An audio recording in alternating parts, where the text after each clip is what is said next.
اور اس ریجن میں ضروری نہیں ہے کہ ہم کسی ایک سپر پاور کے ساتھ اٹیچ ہوں. ہمارے ریجنل اپنی ریکوائرمنٹس ہیں. ہمارے ریجن کے ساتھ ہمارے جو نیبرنگ کنٹریز ہیں ان کو ہمیں ساتھ لے کے چلنا ہے. اگر ہم ساتھ لے کے نہیں چلیں گے تو ہم گرو نہیں کر سکیں گے. ہمیں اگر ایک اچھی پیسفل انوائرمنٹ بنانی ہے یہاں پہ تو ہمیں ریجنل جو نیبرز ہیں ان کے ساتھ بھی ریلیشن شپ بہتر رکھنے پڑیں گے, اور ریجنل جو ریکوائرمنٹس ہیں ان کو سامنے رکھتے ہوئے ہمیں اپنی فارن پالیسی کو ڈیزائن کرنا پڑے گا. سر گوادر پہ آتے ہیں. گوادر کہا یہ جاتا ہے کہ پاکستان کی قسمت کو بدل سکتا ہے, لیکن کیا وجہ ہے کہ ابھی تک اس منصوبے کو ہم پائے تکمیل تک نہیں پہنچا سکے؟ کیا وجوہات سمجھتے ہیں آپ اس میں, اور کس قدر وہ پاکستان کے لیے اہمیت کا حامل ہے؟ سر گوادر اتنا بڑا پروجیکٹ ہے کہ صرف اور صرف اگر گوادر چل جائے تو وہ پوری آپ کی اکانومی کو سیدھا کر سکتا ہے. آپ ایجپٹ کے نئے سوئس کو دیکھیں, وہاں سے انہیں جو انکم آتی ہے ان کے بجٹ کا انالیسس کریں, اور آپ گوادر پہ جو آپ کی پورٹ جب آپریشنل ہو جائے گی اور جو چائنا کی شپمنٹس یہاں سے نکلیں گی, اور آپ کو اگر وہاں سے جتنا ریونیو آئے گا وہ ریونیو پوری آپ کی اکانومی کو سیدھا کر سکتا ہے. یہ بات ریئلائز کرانے کی اپنے لیڈرز کو, اپنے جو گورنمنٹ کے ڈپارٹمنٹس میں لوگ بیٹھے ہوئے ہیں انہیں ریئلائز کرانے کی ہے کہ اگر آپ کا گوادر آپریشنل ہو جاتا ہے اور آپ کی لاجسٹک سٹریم لائن ہو جاتی ہیں تو صرف ایک گوادر آپ کی پوری اکانومی کو سیدھا کر سکتا ہے. بالکل ٹھیک کہا آپ نے. ناظرین, ارشد صاحب سے ہماری گفتگو جاری ہے, یہاں پہ وقت ہوا ایک چھوٹے سے بریک کا. اچھا ارشد صاحب یہ بتائیں سر کہ اس وقت جو سیلاب سے ہماری مثلاً جو ایگریکلچر کا جو ڈپارٹمنٹ تھا پوری طرح تباہ ہو چکا ہے, لوگ بے روزگار ہو چکے ہیں, اس کے علاوہ لوگوں کا جو روزگار تھا وہ بھی چھن چکا ہے, تو ہم ان کو دوبارہ کیسے ری بلڈ کر سکتے ہیں؟ جی, اگر آپ انالیسس کریں کہ جن علاقوں میں سیلاب آئے ہیں جیسے سندھ کا ایریا ہے, بلوچستان کا ایریا ہے اور پنجاب کا ایریا ہے, اور بہت بری طرح متاثر ہوئے, جو اکانومسٹ ہیں وہ یہ پروڈکٹ کر رہے ہیں کہ شاید اگلے 1 سے 2 سال کا آپ کا فوڈ کا اچھی خاصی شارٹیج ہو جائے. اس کے علاوہ وہاں پہ جو لوگوں کے بزنس تھے, جابس تھیں, وہ ڈسٹرب ہوئی ہیں. تو اس کا حل ایک بہت اچھا ہو سکتا ہے جو سرکاری طور پہ کوئی مختلف ڈپارٹمنٹ انوالو ہوں, جو NGOs انوالو ہوں اور کچھ بزنسز انوالو ہوں, تو بہت اچھی طرح سے اور بڑی کوئکلی ہو سکتا ہے. اور وہ اس طرح سے ہو سکتا ہے کہ آپ انالیسس کریں پورے پاکستان کا کون سا ایریا ایسا ہے جو افیکٹ نہیں ہوا, اور وہاں پہ وہ بزنس ایکٹیویٹیز چل رہی ہیں, وہاں پہ وہ ایگریکلچر لینڈ وہاں پہ کچھ پڑی ہوئی ہے, تو ان لوگوں کو ان جہاں پہ ابھی بہتر ہے صورتحال ان کے ساتھ کنیکٹ کرا دیں. ٹھیک, تو اس طرح سے جتنا کوئکلی ان کو وہاں اس لینڈ پہ موو کر سکیں گے تو آپ کی فوڈ نیکسٹ آپ کو ود ان 3 to 4 month کچھ ملنا شروع ہو جائے گی. تو فوڈ شارٹیج اس طرح سے آپ کور کر سکتے ہیں کہ آپ ان لوگوں کو بلوچستان, پنجاب اور سندھ سے جو ڈسٹرب ہوئی ہے فوڈ, ان کو ایسے ایریاز میں شفٹ کریں جہاں پہ آلریڈی آپ کے پاس کچھ لینڈ اویلیبل ہے اور ایگریکلچر اچھی پروڈکٹیو لینڈ ہے, تو وہ ود ان 3 to 6 month آپ کو کوئی نہ کوئی فوڈ وہاں پہ جنریٹ کر دیں گے, اور اس طرح سے فوڈ کی شارٹیج آپ کی کم ہو جائے گی. اس کے بعد پھر آپ کے پاکستان کے جو بڑے شہر ہیں وہاں پہ بزنس کے حوالے سے انکوبیٹر سینٹر بنے ہوئے ہیں, اسٹارٹ اپس بنے ہوئے ہیں, ان کو آپ وہاں پہ لے کے جائیں اور اس یوتھ کو جا کے اویئرنیس دیں کہ اس ٹیمپریری ٹائم میں جس طرح سے آپ ڈسٹرب ہوئے ہیں, آپ اس کام کو چھوڑ کے جو پہلے آپ کا ڈسٹرب ہوا ہے آپ یہ کام شروع کریں تاکہ آپ کے انسٹنٹلی ریونیوز آنا شروع ہو جائیں. تو اس طرح سے جب لوگوں کو آپ کنیکٹ کرائیں گے نا تو آپ کو بہت کم ٹائم میں آپ جلدی ریوائول ہو جائے گی آپ کے. بالکل ٹھیک, بڑی زبردست بات کی آپ نے. اچھا ارشد صاحب, آپ چلیں میں ریئل اسٹیٹ سیکٹر کی طرف آتا ہوں. موجودہ گورنمنٹ کی کچھ غلط پالیسیز کی وجہ سے یہ بزنس بھی ابھی تک ہمارا زوال پذیر ہے, اور ریئل اسٹیٹ کی اگر میں بات کرتا ہوں تو اس سے اور بھی بہت ساری انڈسٹری جو ہے وہ ریلیٹڈ ہے. تو سر اس کے بارے میں آپ کیا کہتے ہیں؟ جی, ریئل اسٹیٹ کے حوالے سے پچھلے کچھ عرصے سے ریئل اسٹیٹ مارکیٹ بہت ڈاؤن تھی, بہت ڈسٹرب تھی, اور اکانومی جس طرح سے جا رہی تھی تو اکانومی کے ساتھ لنک ہوتی ہے ریئل اسٹیٹ انڈسٹری, اور ریئل اسٹیٹ میں اگر ایکٹیویٹی آتی ہے تو اوور آل اکانومی میں ایکٹیویٹی آ رہی ہوتی ہے.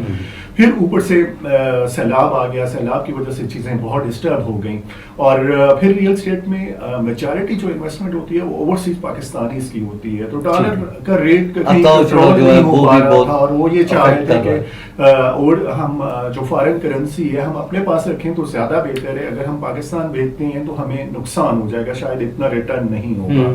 لیکن جو لوگ ہماری اس پروگرام کو سن رہے ہیں, جہاں تک ہماری یہ آواز پہنچ رہی ہے, میں ان کو ایک بہت اہم پوائنٹ شیئر کرنے جا رہا ہوں کہ اس وقت پاکستان میں ریئل اسٹیٹ کی مارکیٹ कंप्लीटली बाइंग मार्केट है। आपके पास अगर कहीं पे फंड्स पड़े हुए हैं, लेट्स अज्यूम आपके पास डॉलर पड़े हुए हैं, तो डॉलर भी अभी आप इन्वेस्ट कर देंगे तो आपको बहुत अच्छा रिटर्न मिलेगा।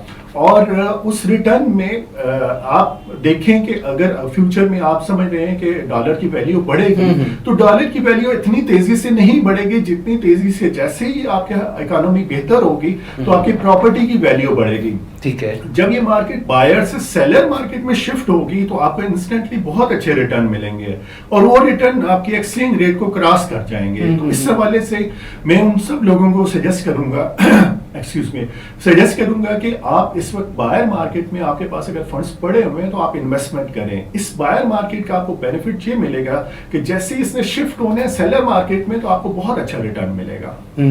लेकिन सर जो इस वक्त हमारी सियासी, हम उसको अज़्म इस्तेकाम के हैं, ऐसी सूरत में फिर वो लोग कैसे इन्वेस्ट करेंगे जब उनको पता है कि हुकूमत आज गई कल गई, पता नहीं इस हुकूमत का है भी या इनकी नेक्स्ट पॉलिसीज क्या होंगी, तो उनके ज़हन को कैसे सेटिस्फाई किया जा सकता है?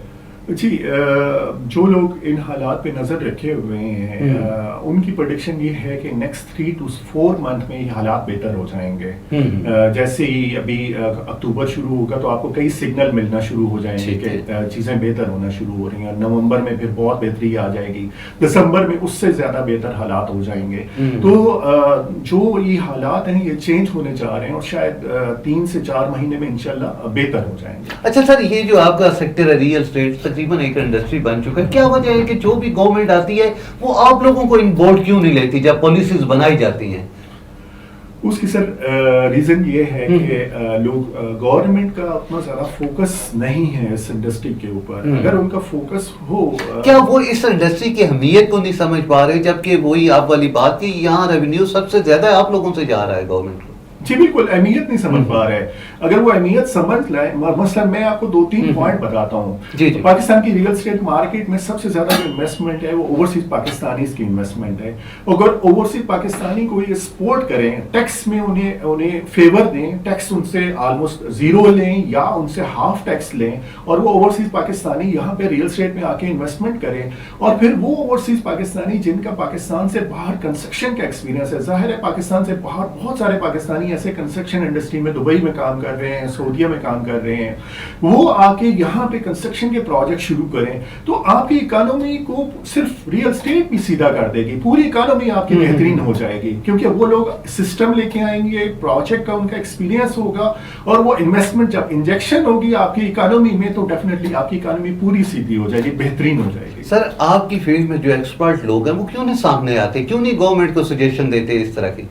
गवर्नमेंट को मुख्तलिफ प्लेटफॉर्म के ऊपर सजेशन दी जाती हैं, लेकिन अलमिया ये होता है कि ब्यूरोक्रेसी के लेवल के ऊपर जब वो सजेशन आगे पास ऑन हो रही होती हैं तो वो उतनी 100% पास ऑन नहीं हो पाती और उन पॉलिसीज को उतनी इम्पोर्टेंस नहीं दी जाती। ये अलमिया होता है। असल में होना ये चाहिए कि जब भी कोई बजट बन रहा हो, बजट से पहले रियल एस्टेट और कंस्ट्रक्शन इंडस्ट्री से लोगों को ऑन बोर्ड लिया जाए, उनके साथ मीटिंग्स की जाए और कोई इवेंट रखा जाए, वहाँ पे ओपिनियन लिया जाए, ताकि जब बजट आए तो बजट में उन्हीं की प्रपोजल को शामिल किया जाए। अगर वो हो जाए तो बहुत बेस्ट हो जाता है। लेकिन हमारे यहाँ रिवर्स है। हमारे यहाँ ये है कि जो लोग बजट बनाते हैं वो बजट में अपनी जैसे उनके माइंड में चीजें होती हैं वो डाल देते हैं, उसके बाद जब इंडस्ट्री प्रोटेस्ट कर रही होती है, एहतजाज करती है, तो फिर चीजों को हल्का हल्का रिवर्स करना शुरू करते हैं, जिसकी वजह से कोई पॉजिटिव इम्पैक्ट नहीं आता इकोनॉमी में।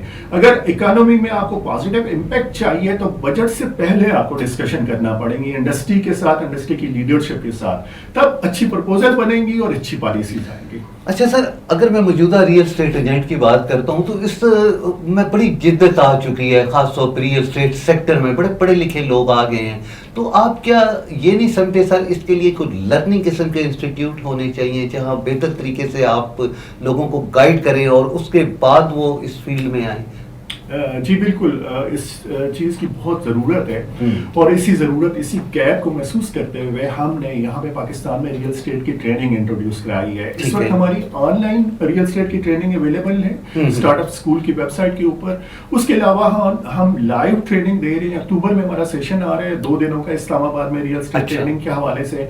तो ऐसे यूथ जो रियल एस्टेट को सीखना चाह रही है और इस इंडस्ट्री के बेनिफिट लेना चाह रही है तो उनको मैं इन्वाइट करूंगा कि वो ट्रेनिंग ज़रूर हासिल करें और उससे अपने स्किल को पॉलिश करेंगे। जितना आप पॉलिश करेंगे उतना आप अपग्रेड होंगे, उतनी आप बहुत कम वक्त में आपकी ग्रोथ ज़्यादा हो जाएगी। तो रियल एस्टेट में ट्रेनिंग अल्हम्दुलिल्लाह हमने लॉन्च की है, और ट्रेनिंग से आपको माइंडसेट आपका डेवलप होगा, आपको मॉडलिंग डेवलप, कॉन्फिडेंस आएगा, मार्केटिंग की टेक्निक सीखेंगे, और टेक्नोलॉजी से कैसे बेनिफिट लेना है, क्योंकि आजकल जो सबसे ज्यादा इस वक्त इन है वो टेक्नोलॉजी है कि टेक्नोलॉजी से मैक्सिमम आपने बेनिफिट उठाना है। तो वो हम अपनी ट्रेनिंग में कवर करते हैं कि आप किस तरह से बेनिफिट लेंगे। सर अभी आपने इंस्टीट्यूट का, अगर हमारे कुछ स्टूडेंट यदि आपसे रब्ता करना चाहें तो आपका ईमेल नंबर क्या है, कैसे वो कांटेक्ट कर सकते हैं आपसे? जी बिल्कुल, हमारा वेबसाइट है realtorscoach.tk। यहाँ पे प्रोग्राम में भी आपको लिखा हुआ नज़र आ जाएगा, और यहाँ पे हमारा कांटेक्ट नंबर भी लिखा हुआ नज़र आ जाएगा। अगर नेक्स्ट अक्टूबर सेशन में आप आना चाह रहे हैं तो फ़ोन नंबर है 0318-300-9797। तो इस फ़ोन नंबर पे कांटेक्ट करके आप हमारा जो अक्टूबर में सेशन आ रहा है उसमें रजिस्ट्रेशन भी अपनी करा सकते हैं। सर एक और आखिरी सवाल है मेरा मुख्तसर सा, क्या आप समझते हैं इसको इंडस्ट्री तो हम कहते हैं, इसके लिए कोई वजारत वगैरह भी होनी चाहिए जहां आप लोगों के मसाइल, जिस तरह आप लोग अक्सर मसाइल से दो चार रहते हैं, तो वहां पे तरजीह बुनियादों पे उनको हल किया जाए, कोई आपकी नुमाइंदगी करने वाला असेंबली में भी हो? जी बिल्कुल, हमारा एक स्पेसिफिकली मिनिस्टर होना चाहिए जो रियल एस्टेट और कंस्ट्रक्शन को देख रहा हो, और हमारी आवाज़ को पार्लियामेंट में पहुंचाए, असेंबली के फ्लोर पे पहुंचाए, और जब पॉलिसीज बनती हैं वहां पे हमारी आवाज़ को पहुंचाए। अगर इस तरह के कोई अथॉरिटी, कोई रिप्रेजेंटेटिव हमारा वहां पे होगा तो बहुत बेस्ट हो जाएगा। और वो ऐसा होना चाहिए जिसको रियल एस्टेट के हवाले से अच्छी अवेयरनेस हो, उसे एक्सपीरियंस हो, उसे पता हो कि रियल एस्टेट की वजह से पब्लिक का कितना बेनिफिट हो सकता है। मसलन अगर मैं आपको एग्जांपल दूं, डाटा हम देखें, पाकिस्तान में इस वक्त 10 मिलियन रेजिडेंशियल यूनिट्स की शॉर्टेज है, और हर साल 4 लाख यूनिट्स ऐड हो रहे हैं। तो ऐसे लोग जो किराए के मकानों में रह रहे हैं, जो अफोर्ड नहीं कर पा रहे, उन तक हमने घरों की सहूलत पहुंचानी है। वो वही कर सकते हैं जो पार्लियामेंट में मिनिस्टर कोई हमारा स्पेसिफिक हो, पार्लियामेंट तक, कौमी असेंबली तक हमारा आवाज पहुंचाए, तब ये पॉलिसीज बनेंगी और उन लोगों को अपने घर मिलेंगे जो इस वक्त अफोर्ड नहीं कर सकते और रेंट के घरों में रह रहे हैं। अच्छा साहब, बहुत शुक्रिया आपका सर, आप यहाँ तशरीफ लाए, आपने अपनी कीमती मसरूफियात में से टाइम निकाल कर हमें वक्त दिया। नाज़रीन, आपने हमारे मेहमान की बातें सुनी, फैसला आप पे छोड़ते हैं। अगले प्रोग्राम तक के लिए दीजिएगा हमें